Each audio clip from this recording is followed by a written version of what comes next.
Hello everybody, welcome back to KRATOM Kingdom. This is your host Chris Irving from Knoxville, Tennessee, coming at you, talking to you about all things KRATOM. So, I've not been online for a while. I have an excuse.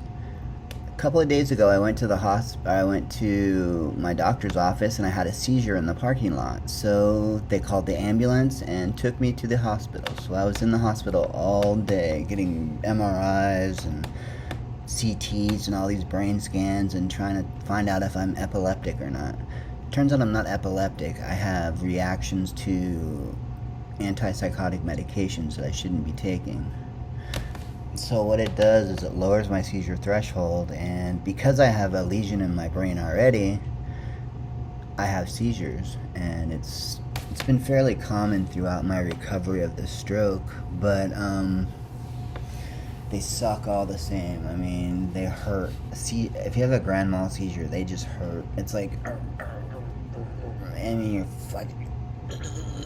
you're flexing really tight and you can't control it, and you're just out of control and you can't breathe, and your throat blows up because it's full of oxygen, and trying to get out, but it can't because your jaw won't open to let the air out. So seizures suck, and I have them unfortunately quite a bit.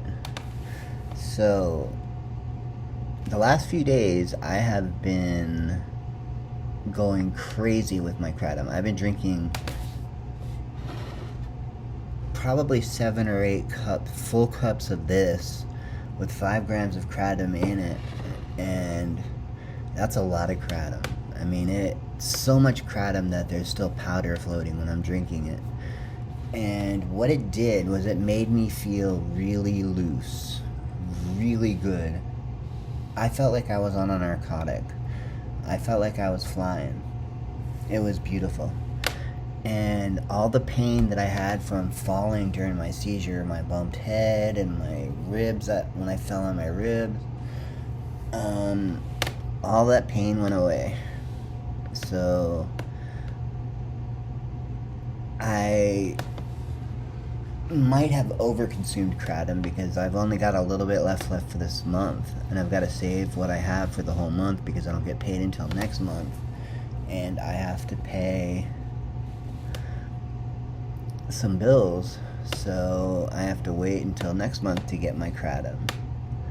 And when I get it, though, I will get enough of it to last me a year and not have to keep ordering and spending money every month. But yeah, I took so much kratom the last couple of days since I got out of the hospital, because I woke up and I was like, I don't want to wake up. I just want to sleep all day. I don't want to do anything. I'm depressed. I'm bored. So I hooked up with kratom. Good. And felt really good. I felt amazing. I mean, I felt like I could go run a marathon or limp a marathon. It was out of control how good I felt.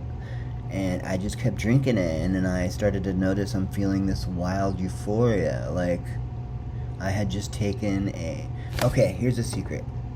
By accident, I took a Roxy, which is an oxy with more painkiller, with more, I don't know, but it fucked me up. And I took it because a friend gave it to me, and I'm like, a pill, I'll take a pill.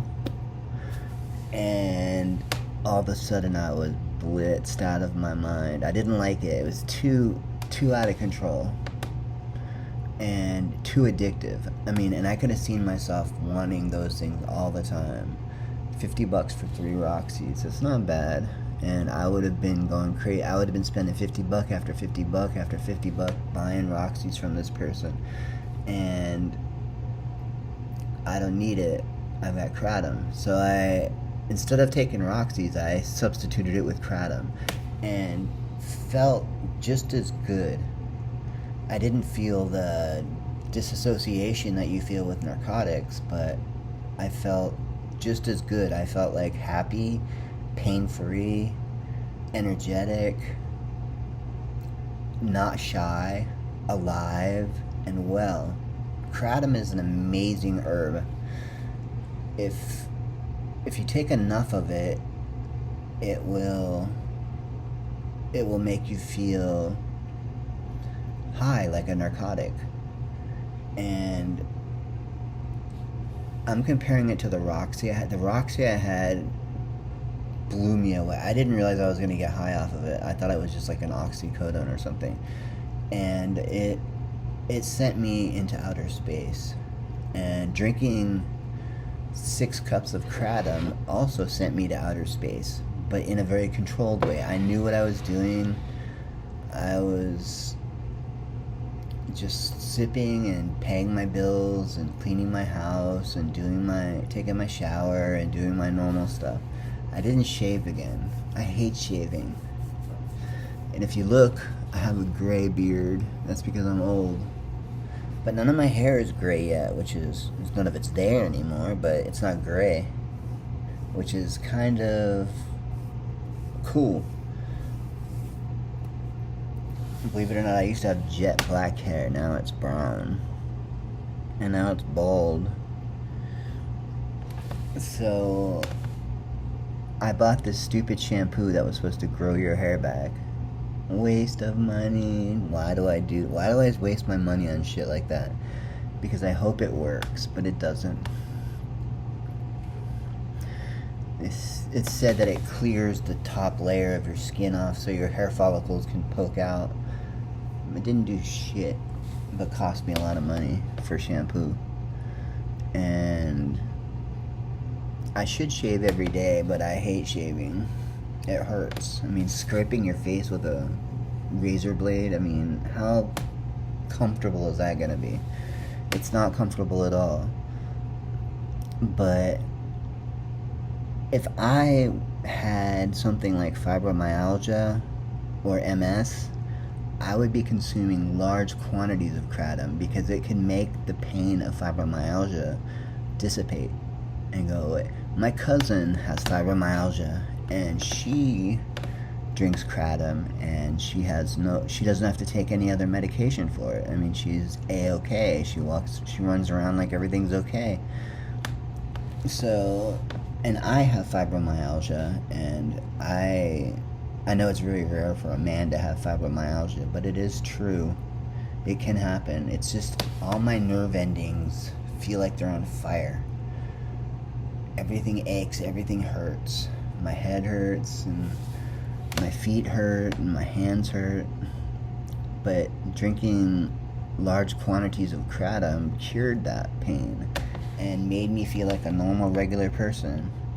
And in doing so, it decreased my anxiety level, because my anxiety was through the roof. I take this for anxiety, and it is called clonazepam, which is Klonopin, which is a brother of Xanax, but it's not nearly as hardcore as Xanax. It's a different molecule, so it affects you differently, and it makes it so that I'm not paranoid, I'm not anxious.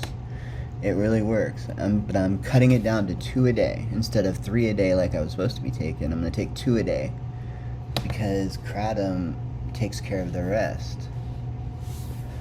And if anybody has any questions about Kratom, put them in the comments and I will for sure answer them.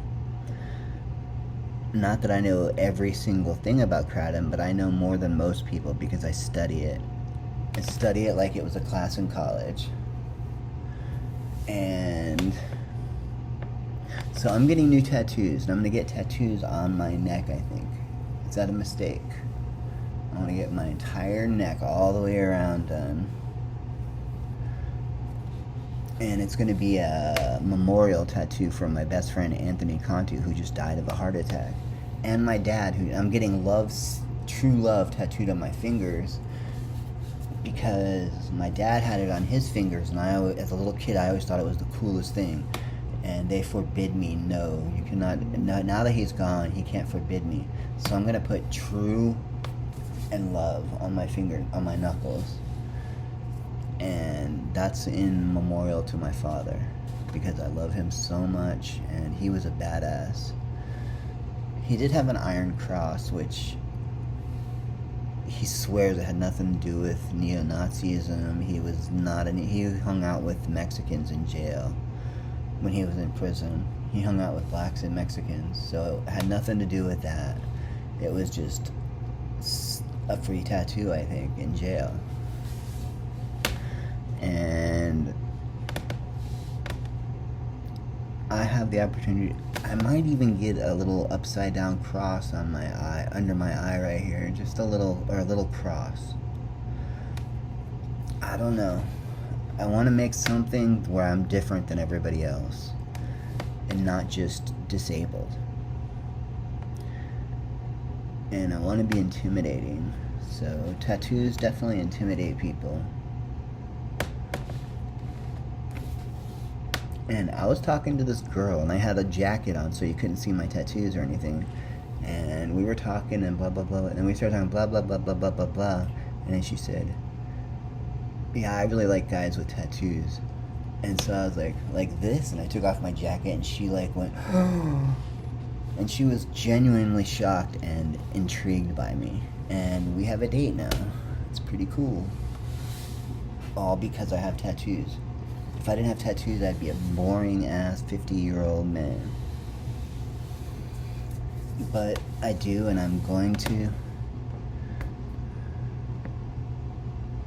I want to get a tattoo on my head that says "Made in Italy," because that's where I'm from. I'm of Italian descent.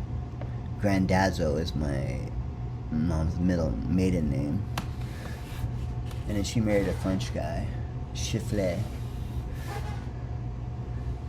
But I don't know, I always wanted a tattoo on my head, because hair can grow back and can cover it, so it's not a big deal.